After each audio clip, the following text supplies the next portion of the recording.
उत्तर भारतातल्या 32 विमानतळावरनं पुन्हा हवाई वाहतूक सुरू। भारत पाकिस्तान तणावानंतर बंद केलं होतं विमानतळ। श्रीनगर विमानतळ मात्र अजूनही बंदच। भारताच्या दणक्यानंतर पाकिस्तान वठणीवर। काल रात्री पाकिस्तानकडनं सीमेवर गोळीबार नाही, हवाई हल्लेही थांबले। भारतीय सैन्याची अधिकृत माहिती।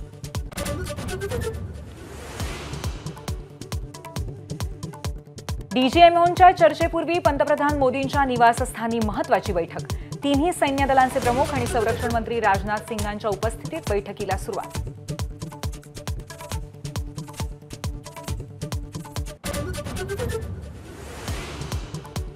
लष्करी कारवाई तुर्तास थांबली असली तरी सिंधू पाणी वाटप करार अजूनही स्थगितच। पाकिस्तानशी राजनैतिक संबंधांबाबतही आक्रमक पवित्रा कायम।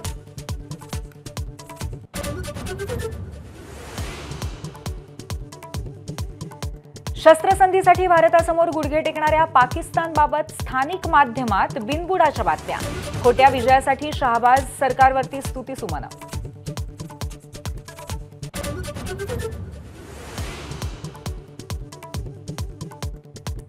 शस्त्रसंधीनंतर शेअर बाजारात मोठी उसळी। पहिल्या सत्रातच सेन्सेक्स 2000 अंकांनी वधारला।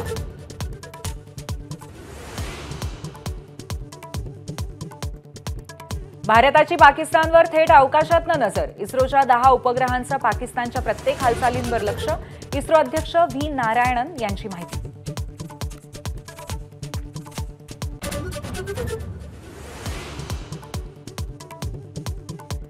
मुख्यमंत्री देवेंद्र फडणवीस, ज्येष्ठ नेते शरद पवार आणि अजित पवार आज एकाच मंचावर येणार। मुंबईमध्ये सहकार क्षेत्राच्या एका कार्यक्रमात हजेरी लावणार।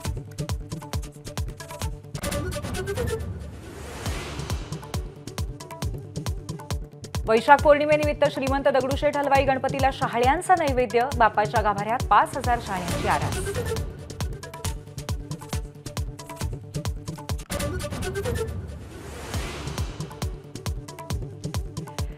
विराट कोहलीची कसोटी क्रिकेटमधनं निवृत्तीची घोषणा।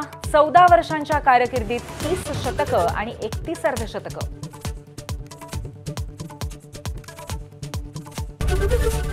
एबीपी माझा, उघडा डोळे बघा नीट।